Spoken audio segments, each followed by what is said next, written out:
everyone, welcome back to another video. Last time we left off between the crosses row on row, showing all of the Americans buried in Belgium during this war. It's a very large grave, obviously.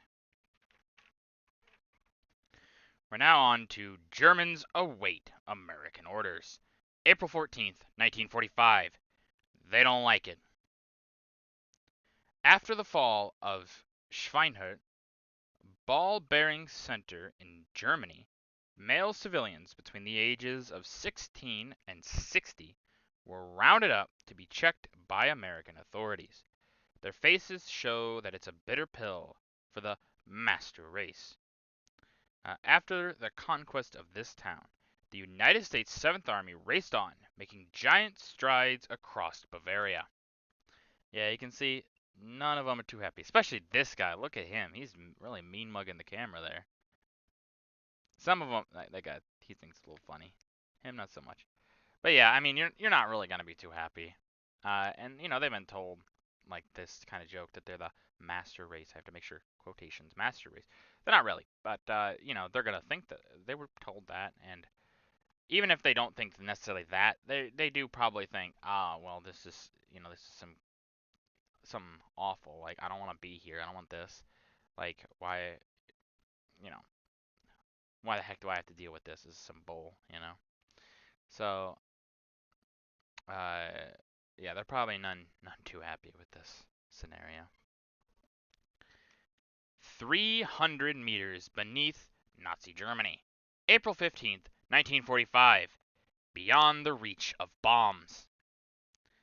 In a salt mine near Angels, Germany, the United States 9th Army troops found these nearly completed Heinkel jet planes capable of a speed of 650 miles per hour. The assembly line, 300 meters beneath the earth, was reportedly in operation for several months with an output of 40 to 50 planes a month. A large elevator brought planes to the surface. Yeah, the Germans obviously have these jet planes. They're kind of scary. You know, they move real quick. The Allies don't necessarily enjoy having them against them. But this is where you're going to put them. You're going to put them down below the earth so bombs can't blow it up. Allies can't necessarily knock out your air power from the air. So it's a good place to put it. But, you know, it sounds like, oh, it's so rough, but, you know, only 40 or 50 a month, which, yeah, that's a lot of planes, but compared to, like, 100, 200, 300, you know, however many a month, you know, they'd have to actually deal with, it ain't so great, you know. Yeah, they're superior in almost every way, except the capacity. That, and, well, they were running out of pilots. Well, good pilots by this point. Well-trained ones. The Yanks uncover Nazi art loot. April 1945. Masterpieces went underground. The famous painting Winter Garden by Edward Manet. Edouard? I don't know. Never seen his name, sorry. Manet, above, was found in the salt mine vault at Merkers, Germany, by United States Third Army. The priceless Rubens, these right here, below, was found in a cave at Singen, Germany, by troops of the First Army. Within a few weeks, Allied occupation forces found 500 hordes of paintings, documents, books, and statuary, a great amount of it stolen from Holland. Public collections were confiscated as a matter of course by the Nazis. Private collections were sold under pressure. Yeah, the Germans take a lot of this art and this art, gold, basically what they would see as priceless treasures, and they put it away Like they said, oh, it was under sale, but it wasn't really. It was like, hey, you're gonna sell it to us, and if you don't, well, things will happen. What? Well, we're not gonna say. No, no, no. It's not. There's nothing bad. Just things will happen. So if you don't sell it to us, just remember that. And so a lot of people obviously gave up their collections, you could say. The president signs Lend-Lease extension, April 17th, 1945. Bad news for Germany and Japan. Announcing that aid would be extended to our allies until the complete defeat of Germany and Japan. President Harry S. Truman, seated, puts his signature to the third extension of the Lend-Lease Act. Witnessing the signature left to right are Representative Charles A. Eaton, New Jersey Senator Tom Connally. No, he's a New Jersey senator. So, and then it's Senator Tom Connally from Texas, that guy right there. Oscar Cox, Counsel, Foreign Economic Administrator.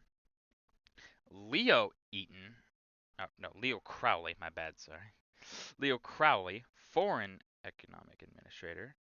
There's two economic administrators here, and both of them right behind him. And then Secretary of State Edward R. Stettnes, Jr.